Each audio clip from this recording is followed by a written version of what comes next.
আপনি কি ভাই গরুরে চা খাওয়াইতেছেন? চা খাওয়াইতেছি। চা চা একবারে পুরা কৃষক। হ্যাঁ, চোখ। আপনার ক্ষেতে থেকে কাজ করে আসছেন মাঠে। হ্যাঁ, হ্যাঁ কি আপনার গাভীরে চা খাওয়াইতেছেন? চা খাওয়াইতেছি। আচ্ছা, শীত দেখে কি করেছেন? গরম? হ্যাঁ, শীতের লাগি গরম পানি খাওয়াইতেছি।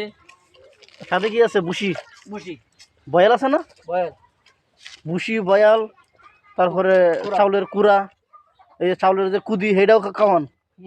তো গরু পালা অনেক খরচ, অনেক খরচ, তো বলার মতন নাই। বিশাল খরচ। তো তখন টাকা দিয়ে গরু পালা লাগে। আবার গল করে কি আছে, ফ্যানও লাগাইছেন। ফ্যান লাগাইছি। আর তো শীতের দিন বড় লাইট, লাইট তো অনেক কারেন্ট বিলও আসে আপনার। অনেক টাকা আছে, অনেক খরচ। গরু পালাটা আসলে এটা কষ্ট, লাভ নাই।